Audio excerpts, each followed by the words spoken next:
This channel does not promote any violent, harmful, or illegal activities. All content provided by this channel is meant for an educational purpose only.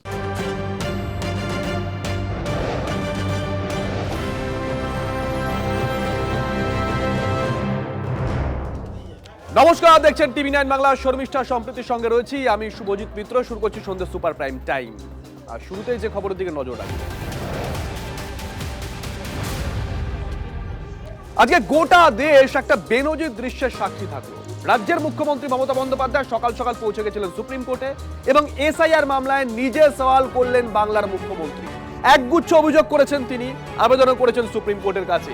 গোটা দেশ আজকে এই ছবির সাক্ষী থেকেছে, যে ছবি আপনাদেরকে ভর সন্ধ্যেবেলা আমরা টিভি9 বাংলা দেখাচ্ছি। জ্যোতির্ময় আমাদের সঙ্গে রয়েছেন লাইভ, আমাদের সহকর্মী। জ্যোতির্ময়, এই মুহূর্তে যারা টেলিভিশন পর্দায় চোখ রেখেছেন, তুমি তো একেবারে আঁখো দেখে হাল তাদের সামনে আরেকবার তুলে ধরো। কি কি দেখেছো, মমতা বন্দ্যোপাধ্যায় কি কি বললেন, বা কিছু না বলেও কি কি বুঝিয়ে দিলেন?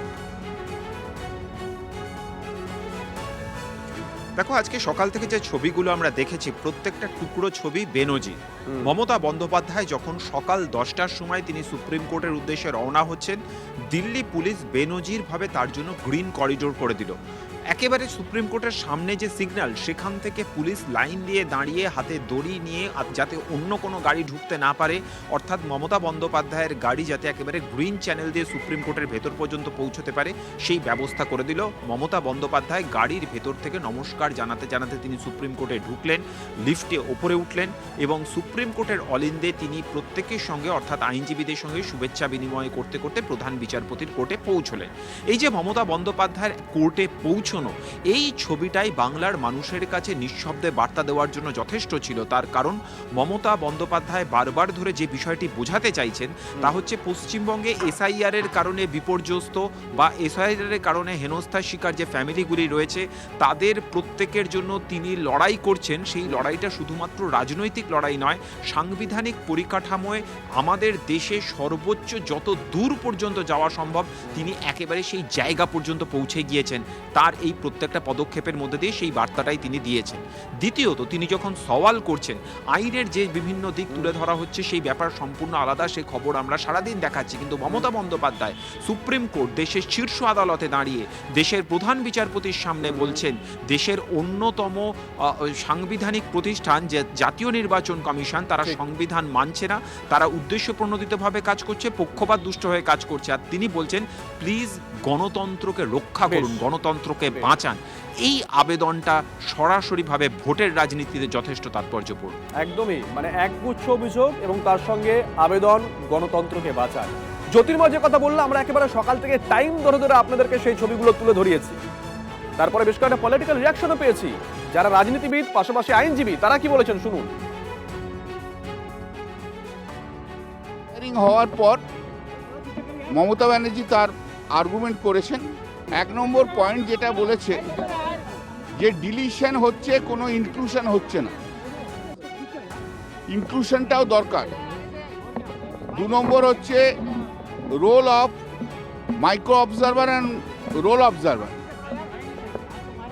আইনে কোথাও জায়গা নেই যে মাইক্রো অবজারভার এবং রোল অবজারভার অ্যাপয়েন্টমেন্ট করার।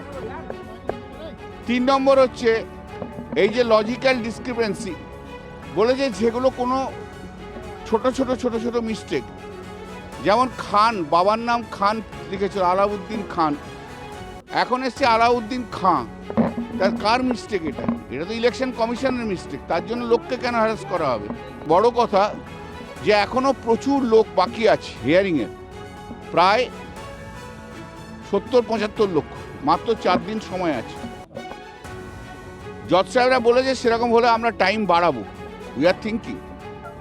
এবং এই মামলা সোমবার দিন আবার হিয়ারিং হবে, তারপর যা ফাইনাল অর্ডার দেওয়ার তা ফাইনাল অর্ডার দেওয়া হবে। উনি যা সওয়াল করছেন এগুলো কিছুই নতুন কিছু নয়, এগুলো ফ্যাক্ট বলছেন। এর সঙ্গে আইনের কি বৈধতা আছে না তা নিয়ে সওয়াল করছেন না, করতেও পারেন না। এগুলো করে সস্তা হাততালি পাওয়ার একটা প্রবণতা আছে তো এই দেশের রাজনীতিবিদদের, তারই একটা প্রবণতা, কিছু না। আসলে হচ্ছে যে মানুষ বুঝতে পারছেন যে আজকে তাদের এই হয়রানির জন্য দায়ী হচ্ছেন উনি। তার কারণ 2003 সালে পার্লামেন্টে তিনি দাঁড়িয়ে হইচই করে অসভ্যতা করে বললেন যে পশ্চিমবঙ্গে অনুপ্রবেশে পড়ে গেছে। এখন তিনি যে বিষ বৃক্ষটা রোপণ করেছেন তার ফলটা তো এখন দেখা যাচ্ছে।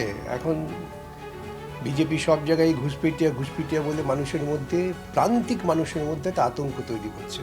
এটা বুঝতে পেরেই উনি এখন এইসব অনেক নাটক, অনেক যা করেন সাধারণত তাই করছেন। তৃণমূলের চাওয়া একটাই, হুজুর মাই লর্ড, যে করে হোক এসআইআর এর যা যা হচ্ছে সব বন্ধ করে দিন। তৃণমূলের এই কথা ওনারা বলতে চাইছেন অন্যরকম মোড়কে। আসলে মমতা বন্দ্যোপাধ্যায় জানেন জনতার আদালতে তিনি হেরে গিয়েছেন, জনতার রায় পরিষ্কার। এখন সেই জন্য তৃণমূলের লোকজন, মমতা বন্দ্যোপাধ্যায় সমেত ওই 340 জন সরকারি কোষাগারের পয়সায় দিল্লিতে যে যাত্রা রচনা করতে গেছেন সেখানে দাঁড়িয়ে ওরা ওই যাত্রাপালা করবেন এবং সেই যাত্রাপালায় ফল হবে, নিট ফল হবে 0, সেটা আমরাও জানি, শূন্য ফল নিয়ে আসবেন।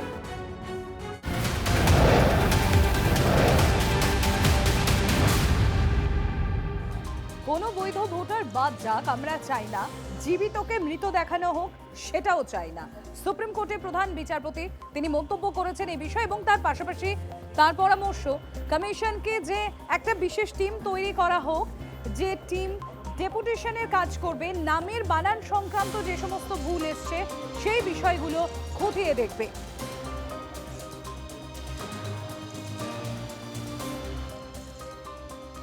মানুষের প্রতি তার যে হৃদয় ব্যথা, মানুষের ওপর অত্যাচার হচ্ছে, মানুষ মারা যাচ্ছে, দিকে দিকে মৃত্যু মৃত্যু মৃত্যু, এসআইআর কি না, মৃত্যু মৃত্যু মৃত্যু। এর প্রতিবাদ করার জন্য মমতা ব্যানার্জি গেছেন এবং আমাদের গণতন্ত্রে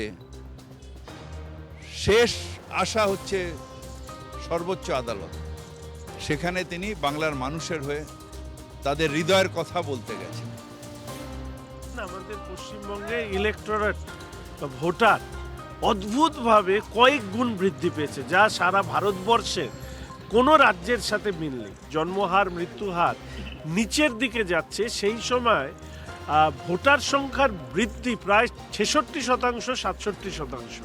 ফলে এই যে অসামঞ্জস্য রয়েছে এর পেছনে রয়েছে, অনেকেই মনে করেন dead voter, infiltrator, shifted, double triple entry voter. ভবানীপুরেই উনি 35,000-এ জিতেছেন, 40,000 ভোটারের নাম কাটা গিয়েছে। কার গ্যারেন্টি, কে গ্যারেন্টি দিতে পারবে না যে এই 40,000 ভোটার না থাকলে ভবানীপুর উপনির্বাচনে কম্পার্টমেন্টাল মুখ্যমন্ত্রী হওয়ার জন্য যে জয়ী হয়েছিলেন সেখানেও উনি হেরে যেতেন। মাননীয় মুখ্যমন্ত্রী নিজে দাঁড়িয়ে সওয়াল করে প্রথম দফাতেই নৈতিক জয়টা ছিনিয়ে নিয়ে এসেছেন বাংলার মানুষের স্বার্থে। নির্বাচন কমিশন আজ কার্যত মমতা বন্দ্যোপাধ্যায় ঝড়ের মুখে লেজে গোবরে হয়েছে এবং প্রধান বিচারপতি মহামান্য সুপ্রিম কোর্টের তিনি যেভাবে নির্বাচন কমিশনকেও যে পর্যবেক্ষণ এবং নির্দেশ দিয়েছেন তা কার্যত মমতা বন্দ্যোপাধ্যায় এবং তৃণমূল কংগ্রেস বা রাজ্য সরকার যা যা অভিযোগ তুলেছেন সেগুলিতে মান্যতা দিয়েছে সুপ্রিম কোর্ট। এইরকম নেত্রী যদি সামনে থেকে দাঁড়িয়ে লিড করেন তাহলে তো প্রতিপক্ষ এমনিতেই প্রথমেই তারা অর্ধেক হেরে শুরু করে। মুখ্যমন্ত্রী বলেছেন যে উনি সোমবার জবাবে যাবেন। সোমবার মানে কতারিখ? সোমবার মানে সম্ভবত 9 তারিখ। 7 তারিখ শুনানি শেষ, মুখ্যমন্ত্রী 9 তারিখ যাবেন। দিন একটা দিন বাড়ানো হয়, কোর্ট যদি বাড়িয়ে দেয় আলাদা কথা, তাহলে তো প্রায় শেষের দিকে। এতদিন ধরে যাননি, এখন উনি গেছেন এবং সোমবার যাবেন মানে মুখ্যমন্ত্রীকে বলেছে ঠিক অফিসার দিন। ঠিক অফিসার উনি দেবেন কি, দিয়ে যাবেন কি, নাকি আবার একটু তালগোল পাকাবার চেষ্টা করবেন আমি জানি না। কিন্তু এসআইআরের যে অসভ্যতা হচ্ছে তার বিরুদ্ধে গোটা দেশের সবাইকেই একমত হওয়াটা জরুরি। দেখুন, সুপ্রিম কোর্টে যখন সওয়াল করেন মমতা বন্দ্যোপাধ্যায়, তিনি বলছেন যে অপরিকল্পিতভাবে এসআইআর হচ্ছে এবং নামের বানান ভুল রয়েছে বলে সেই কারণে নাম বাদ যাচ্ছে। আর তখনই প্রধান বিচারপতি বলেন যে তাহলে আপনারা একটা টিম দিন যারা ডেপুটেশনের নির্বাচন কমিশনের আন্ডারে কাজ করবে এবং এই নামের বানানের বিষয়টা খতিয়ে দেখবে। তখনই নির্বাচন কমিশনের আইনজীবী তিনি বলেন যে এসডিএম পদমর্যাদার অফিসার চাওয়া হয়েছিল কিন্তু পাওয়া যায়নি, সেই কারণেই মাইক্রো অবজারভার নিয়োগ করেছে। পাল্টা সওয়াল কমিশনের আইনজীবী।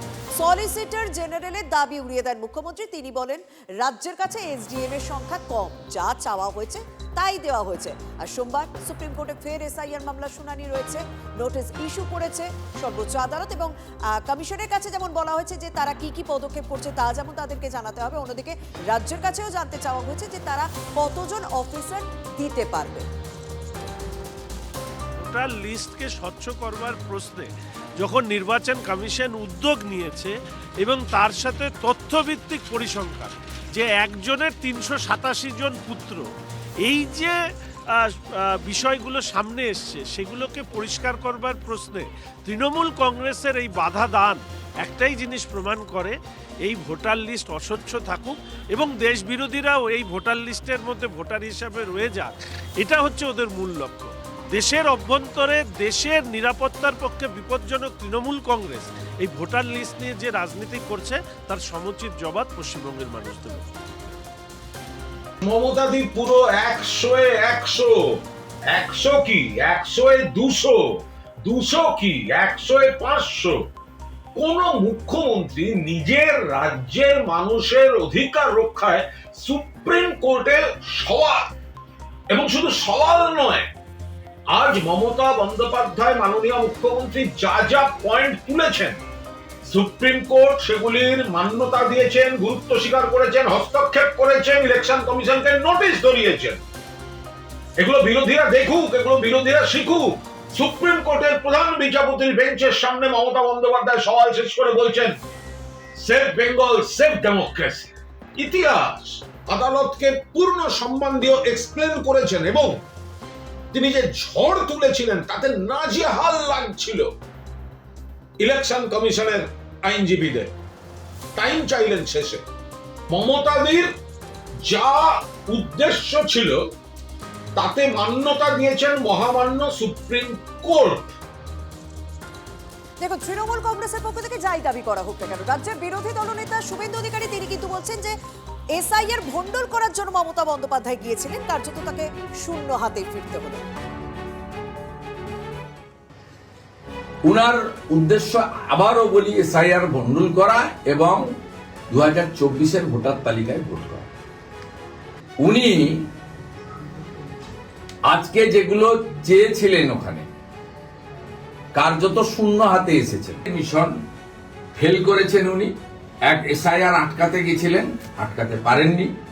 2, মাইক্রো অবজারভারের ইস্যু তুলেছিলেন, এতে উনি নিজে ফাঁসবেন, উনার সরকার ফাঁসবে, কারণ উনি গাইডলাইন অনুযায়ী ইআরও দেননি WBCS এবং IAS অফিসারদের। তৃতীয়, উনি আধার নিয়ে বলতে গেছিলেন, কারণ উনি উনার সরকার বাংলাদেশি মুসলিম অনুপ্রবেশকারী রোহিঙ্গাদের আধার কার্ড বানিয়ে দিয়েছেন ভোট ব্যাংক তৈরি করার জন্য। সুপ্রিম কোর্ট পরিষ্কার বলেছে ওটা সেপারেট ইস্যু, আমরা অর্ডার রিজার্ভ রেখেছি। আজকে মমতা বন্দ্যোপাধ্যায়ের মুখ, অতি সক্রিয়তা, উনি যে নির্বাচনে হারবেন, উনি যে ভারতীয়দের উপর বিশ্বাস করছেন না, উনি যে বাংলাদেশি মুসলিম অনুপ্রবেশকারী রোহিঙ্গাদের বাঁচাতে চাইছেন, পরিষ্কার হয়ে গেছে। তৃণমূল কংগ্রেস মুখপাত্র, তৃণমূল কংগ্রেস নেতা তন্ময় ঘোষ আমাদের সঙ্গে রয়েছেন। তন্ময়দা, আপনি এই পুরো বক্তব্যটাই শুনেন শুভেন্দু অধিকারী, আপনার কি প্রতিক্রিয়া? শুভেন্দু বাবুদের মুখ লোকানোর জায়গা নেই লজ্জায়। বাংলার মানুষ আজ দেখে নিয়েছে যে মানুষের সঙ্গে যিনি থাকেন তার নাম মমতা বন্দ্যোপাধ্যায়। আপনারা সকলে লাইভ টেলিকাস্ট করেছেন, উনি কি বলেছেন সেটাও সামনে আছে, চিফ জাস্টিস অফ ইন্ডিয়া কি বলেছেন সেটাও সামনে আছে। সুতরাং এই যে হ্যারাসমেন্ট হচ্ছে সেটা তো সিবিআই স্বীকার করেছেন। তারা বলেছেন যে আপনারা এআই ব্যবহার করে তাকে এইভাবে ডাকতে পারেন না, লজিক্যাল ডিসক্রিপেন্সি, ইলজিক্যাল যে সেন্স সেটা তো তিনি স্বীকার করেছেন। এবং নিশ্চিতভাবে মমতা বন্দ্যোপাধ্যায় 10 কোটি মানুষকে যে রিপ্রেজেন্ট করেন এবং তিনি যে মানুষের হয়ে কথা বলেন, যার ফলে সারা বাংলার মানুষ তো রাজনৈতিকভাবে অন্তত এটা বুঝতে পারছে যে একটা মহিলা যিনি আমাদের সঙ্গে আছেন, আর বাকিরা শুধুমাত্র বিভিন্ন রকম ষড়যন্ত্র করে ভোটে জিততে চায়। দুটোর পার্থক্য পরিষ্কার।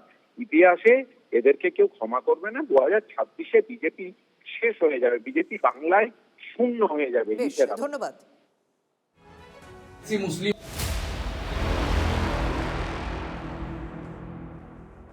দেখুন, দিল্লির এই ছবি নিয়ে তো গোটা দেশ জুড়ে চর্চা হচ্ছে, কিন্তু রাজ্যের ছবি সেটাও কিন্তু কম চর্চার নয়। আজকে বিকেলে তৃণমূলের নেতারা মানে চন্দ্রিমা ভট্টাচার্য, শশী পাজা, পার্থ ভৌমিক তারা পৌঁছে গেছিলেন রাজ্য সিও দপ্তরে। আর সূত্র মারফত যে খবর পেয়েছি আমরা, সেখানে রীতিমতন বাগবিতণ্ডা জড়িয়ে পড়ে দুপক্ষ। টেবিল বাজিয়ে সিইওকে হুঁশিয়ারি পার্থ ভৌমিকের, এমনটাই বলছে সূত্র। তৃণমূল সাংসদের আচরণে বিরক্ত প্রকাশ করেছেন সিইও মনোজ আগরওয়াল। সূত্রে কথাই বলছে। সূত্র আর কি বলছে, এখনো পর্যন্ত কোনো পক্ষ প্রকাশ্যে কোনো মুখ খুলেছে কিনা, শ্রাবন্তীর কাছ থেকে জানবো। শ্রাবন্তী লাইভে আছে। শ্রাবন্তী, দেখো শুভজিৎ, শুরু হয় মাইক্রো অবজারভারদের নিয়ে, যেখানে অন্য কোনো রাজ্যে মাইক্রো অবজারভার নিয়োগ নয়, সেখানে কেন এ রাজ্যে আলাদা করে মাইক্রো অবজারভার নিয়োগ রয়েছে, এটাই প্রশ্ন ছিল তৃণমূল কংগ্রেসের। এবং বলতে বলতে তারা যখন এটা বলছিলেন, সেই সময় সূত্র মারফত আমরা যেটুকুনি খবর পেয়েছি যে পার্থ ভৌমিক তিনি অত্যন্ত রাগ দেখান এবং টেবিল বাজিয়ে যে কেন মাইক্রো অবজারভার, এটার প্রশ্নের জবাব দিতে হবে, এইভাবে তিনি সিইওকে বলেন। অত্যন্ত বিরক্ত হন মনোজ আগরওয়াল। তিনি বলেন যে তিনি একজন সিইওর সামনে এভাবে বসে কথা বলছেন, নিজেকে নিয়ন্ত্রণ করতে হবে, কেন মাইক্রো অবজারভার নিয়োগ সেটা ইসিআই জবাব দেবে, সেখানে তাদের বক্তব্যটা শুধুমাত্র ইসিআই এর কাছে পাঠানো যাবে। এরপর বাকি সদস্যরা যারা ছিলেন তারা শেষ পর্যন্ত তাকে চুপ করতে বলেন। যদিও নিচে সাংবাদিক বৈঠকে তৃণমূল কংগ্রেসের পক্ষ থেকে জানানো হয় যে সিইওর পক্ষ থেকেই অনেকটা বেশি রাগ দেখানো হয়েছে। বাকবিতণ্ডা যে একটা হয়েছে সেটা একটা স্পষ্ট হয়ে গেছে। তবে এই মাইক্রো অবজারভার নিয়ে আজকে সকালবেলাও আমরা দেখেছি প্রশ্ন উঠেছিল শীর্ষ আদালতে, যেখানে মাইক্রো অবজারভার ইতিমধ্যেই প্রত্যাহার করে নেওয়া হচ্ছে বিভিন্ন জায়গায়, সেখানে আজকের কেন বাকবিতণ্ডা সে নিয়ে ইতিমধ্যেই প্রশ্ন উঠছে। সঙ্গে থাকো শ্রাবন্তী, তোমার কাছে আবারও পরবর্তী সময় আসবো, সঙ্গে থাকো। কিন্তু শ্রাবন্তী যে কথা বলছিল, তৃণমূল কংগ্রেস নেতৃত্ব তারা বেরিয়ে এসে সাংবাদিকদের মুখোমুখি হয়েছিলেন। শশী পাজা কি বলেছেন শোনাই। আবার হিয়ারিং ডেট ল্যাপস, তার দায় কি ভোটার নেবে না তার দায় ইলেকশন কমিশন নেবে? এই জায়গাটাও আমরা বলি, তাতে প্রায় 55 লক্ষ মানুষ। It is not a joke. কি হচ্ছে? খাওয়া দাওয়া বন্ধ, সমস্ত কাজকর্ম বন্ধ। এটা সহজ করা যায়, সেটা জটিল করা হচ্ছে, আরো জটিল করা হচ্ছে। বাদ দিতে হবে। তাই জন্য তো দিদি বললেন সুপ্রিম কোর্টে যে it is SIR for exclusion, not for inclusion. এই দুটো মূলত বিষয় আমরা বলাতে প্রথমে তিনি ভালোই ছিলেন, খোশ মেজাজে ছিলেন সিও, হঠাৎ দেখি অত্যন্ত রেগে গেছে। মুখ্যমন্ত্রী সুপ্রিম কোর্টে যাবেন সেটা তাদের আশা অনুরূপে হয়নি, ইসিআই যিনি সিইসি আছেন তার আশা অনুরূপে হয়নি, ভাবতেই পারিনি তার কত দম আছে ভারতবর্ষ তো দেখলো। মানুষের জন্য আজকে তিনি লড়লেন, তিনি গেলেন, বাংলার মানুষ তো দেখলেন প্রকৃত ভোটে যাতে না বাদ দেয়। তাহলে পরে ওটা দেখার পর তিনি মেজাজ হারালেন। আমাদের তাতে কিছু করার নেই, আমরা মানুষের কথা বলতে এসেছিলাম, সেটা বলতে গেছি। তবে কি শুধুমাত্র এ রাজ্যের এসআইআর নিয়ে সংঘাত রয়েছে রাজ্য এবং কমিশনের মধ্যে? ইতিমধ্যে যা খবর পাওয়া যাচ্ছে, ভিন রাজ্যে এসআইআর এর কাজে যে সমস্ত আধিকারিকদের পাঠানো হবে তা নিয়েও সংঘাত জারি রয়েছে। কারণ রাজ্য সরকার যে তালিকা পাঠিয়েছিল সেই আধিকারিকদের নামের তালিকা খারিজ করেছে কমিশন। বিস্তারিত জানাবেন আমার সহকর্মী শ্রাবন্তীর সঙ্গে রয়েছে। শ্রাবন্তী, এই তালিকা কি সেই তালিকায় যেখানে স্বরাষ্ট্র সচিবকেও রাখা হয়েছিল, আইএএস আইপিএস অফিসার একাধিক ছিলেন, সেই তালিকা কি? শর্মিষ্ঠা, 25 জনের নাম পাঠানো হয়েছিল কমিশনের পক্ষ থেকে। এদের মধ্যে আইএএস এবং আইপিএস মিলিয়ে 25 জনের তালিকা ছিল। সেখানে স্বরাষ্ট্র সচিবের নাম সহ 2 জন সিপির নামও ছিল। প্রশ্ন উঠে যায় যে এত সিনিয়র পদমর্যাদার অফিসার তারা কি সত্যি এরকমভাবে ট্রেনিংয়ে যেতে পারেন? অন্য রাজ্যের নির্বাচন, যেখানে বিশেষত এখানকার বিধানসভা নির্বাচন রয়েছে, সেখানে কি সত্যিই যেতে পারেন? গতকাল মেল মারফত ইসিআই জানিয়ে দেয় যে এই তালিকা খারিজ করা হচ্ছে এবং এই তালিকার মারফত যে নামগুলো ছিল, যেটা ইসিআই ঠিক করেছিল, সেই তালিকাই বহাল থাকছে। অর্থাৎ রাজ্য সরকার পরবর্তী সময় যাদের নাম পাঠিয়েছিল সেই তালিকাটা বাদ দেওয়া হয়েছে ইসিআই এর পক্ষ থেকে। শুধুমাত্র ঋষিকেশ মিনা, যিনি এই মুহূর্তে অত্যন্ত অসুস্থ, তার জন্য সিও আলাদা করে জানিয়েছিলেন, আর্জি প্রকাশ করা হয়। সেক্ষেত্রে ঋষিকেশ মিনার বিষয়টি বাদ রাখা হয়েছিল, তাকে না গেলেও চলতো। যদিও এখনো পর্যন্ত আমরা যেটুকুনি খবর পাচ্ছি যে ঋষিকেশ মিনা বিমানে উঠে গিয়েছেন, তিনিও দিল্লির উদ্দেশ্যে রওনা হয়েছেন। তবে তিনি ট্রেনিং নিলেও তাকে যে অন্য কোথাও গিয়ে ডিউটি করতে হবে এমনটা থেকে আশ্বাস মিলেছে যে তাকে সম্ভবত ডিউটি করতে হচ্ছে না। ধন্যবাদ।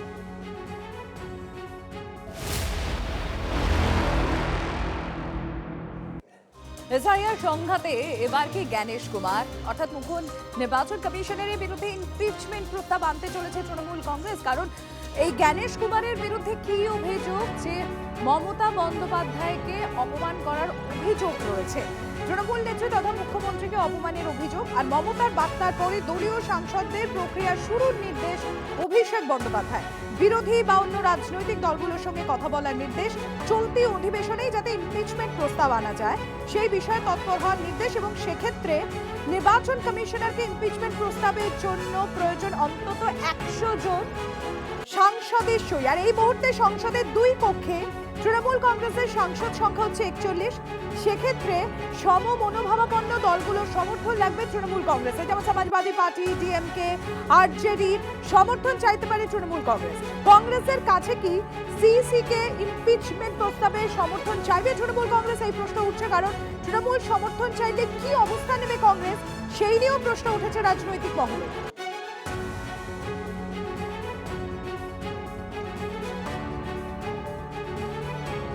अगर कोई चीज जेन्युइन होता है, प्रैक्टिकल होता है, जनता का हित में होता है, हम भी चाहते हैं उसका इम्पीचमेंट हो। नंबर हमारा नहीं है, लेकिन इम्पीचमेंट भी हो सकता है ना, परमिशन तो है, रिकॉर्ड तो हो जाएगा। अगर ऐसा कुछ वो करते हैं तो हम भी हमारा पार्टी को एमपीज को कॉन्फिडेंस में लेके डिस्कस करके, हम लोग तो जब कोई पब्लिक इंटरेस्ट में होता है हम सब इकट्ठा होकर ही काम करते हैं, उसमें हमारा कोई एतराज नहीं है।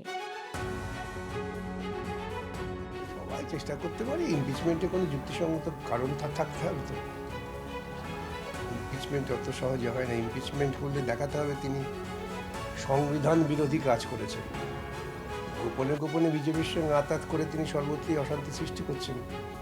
এখন তিনি যদি বলেন যে তিনি ইমপিচমেন্ট আনবেন, সেটা দেখা যাক, তারা তাদের ব্যাপার। আইনত সম্ভব নয় ইমপিচমেন্ট আনা, অত সহজ ব্যাপার না। এটা জেনেও কেন ওই ইমপিচমেন্ট শব্দটা শিখেছেন, যখন শিখেছেন তখন তাকে তো কথায় কথায় প্রয়োগ করতে হবে। দেখবেন শিশুরা যখন কোনো একটা শব্দ শেখে তখন তারা খুব ব্যবহার করে, কেন কোথায় ব্যবহার করছে বোঝা যায়। মমতা বন্দ্যোপাধ্যায়ের বার্তা জ্ঞানেশ কুমারের বিরুদ্ধে ইমপিচমেন্টের প্রস্তাব আনার, এবং তারপরেই তৃণমূলের যে সংসদীয় দল তারা সক্রিয়, তারা ইতিমধ্যেই অন্যান্য রাজনৈতিক দলগুলোর সঙ্গে কথাবার্তাও তারা শুরু করে দিয়েছেন। আর তৃণমূল কংগ্রেসের ঠিক কি কৌশল রয়েছে সেই নিয়ে আজকে অভিষেক বন্দ্যোপাধ্যায় কি বললেন একবার শোনাই আপনাদের। अब होगा, जब होगा आप देखेंगे, अभी छोड़ दीजिए। बिल्कुल, कल तो हमारे पार्टी के चेयरपर्सन, कल हमारे पार्टी के चेयरपर्सन बोले हैं, आप देखेंगे सब कुछ मैं मीडिया के सामने जाहिर नहीं कर सकता। अगर इंटरनल स्ट्रैटेजी सब आपको पब्लिकली बता दिया, just because I want to be in the limelight, this is not how we act और हाउ वी ऑपरेट। जब जो होगा आप देखेंगे। ইমপিচমেন্ট অন্য দলগুলো, ওনার জোটের অন্য দলগুলো সাথে আসবে বলে মনে হয় না। কারণ তারা যদি সাথে আসে তাহলে প্রশ্ন উঠে যাবে, তারা যে যে রাজ্যে রাজ্য সরকার চালাচ্ছে সেই রাজ্যে তারা তো কোনো প্রতিবাদ করেনি। আমার ধারণা ইমপিচমেন্টে উনি যেতে পারবে, হারানো তো দূরের কথা, ইমপিচমেন্ট করা তো দূরের কথা, আইনটা আনার মতো ক্ষমতা বা যোগ্যতা মমতা ব্যানার্জি শেষ অবধি দেখাতে পারবেন না। কিন্তু একটা হচ্ছে খবর হবে, টিভিতে দেখবে, হ্যাঁ, যে মমতা ব্যানার্জি চেয়েছিলেন, খবরের কাগজে ছাপা হবে, ইতিহাসে লেখা থাকবে যে বিরোধীরা সেদিন রাজি হয়নি বলে ইমপিচমেন্টটা আনা যায়। একটি নোটিশ দিতে হবে।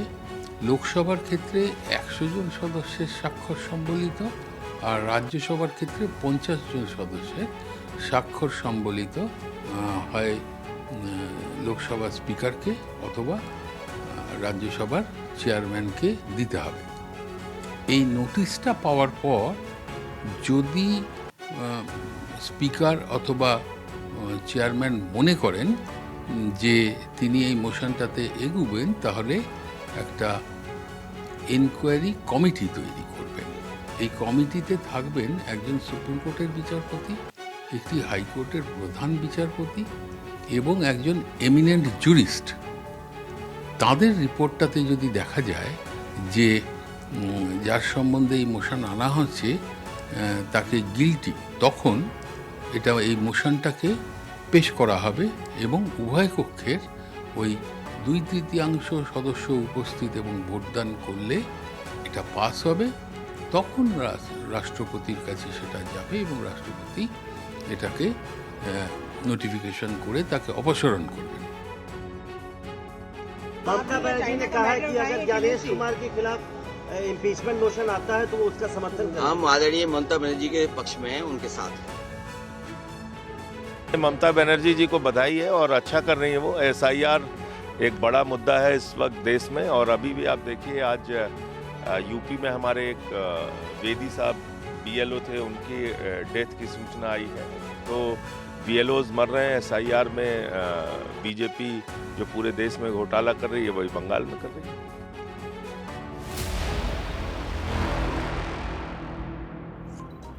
আর এই মুহূর্তে আরো একটা ব্রেকিং নিউজ দিয়ে আপনাদেরকে, এসআইআর শুনানি আপনারা জানেন প্রায় শেষের পথে, আর এর মধ্যে এখন অব্দি জানা যাচ্ছে 15 লক্ষের কাছাকাছি ভোটারের শুনানি বাকি। খবর কমিশন সূত্রে আর কি জানা যাচ্ছে, শ্রাবন্তী আমাদের প্রতিনিধি সরাসরি রয়েছে। শ্রাবন্তী, কমিশনের সূত্রে আর কি আপডেট? দেখো, যেরকমটা আমরা জানতে পাচ্ছি যে এখনো পর্যন্ত যে 1,52,00,000 নোটিশ জেনারেট হয়েছে এবং 11 জনের হয়নি, তার মধ্যে আজকে সকালে আপলোড হয়ে গেছে প্রায় 1,10,00,000 কাছাকাছি। এখনো প্রায় 10 থেকে 20 লক্ষ এখনো বাকি রয়েছে। এই আরো যে 3 দিন রয়েছে তার মধ্যে এই পুরো কাজটা করে ফেলা সম্ভব হবে। কার্যত 7 তারিখের মধ্যে যাবতীয় শুনানি সম্ভব হবে বলে আশা প্রকাশ করছে নির্বাচন কমিশন। এরপরে গোটা বিষয়টা ডিপেন্ড করবে যত জেলাশাসক রয়েছেন, তারা ইয়ারও রয়েছেন, তাদের ভেরিফিকেশনের উপরে। সবার কাছে মতামত নিয়ে আগামী 14 তারিখ চূড়ান্ত তালিকা প্রকাশ করা যায় কিনা সে ব্যাপারে সিদ্ধান্ত নেবে কমিশন। ধন্যবাদ।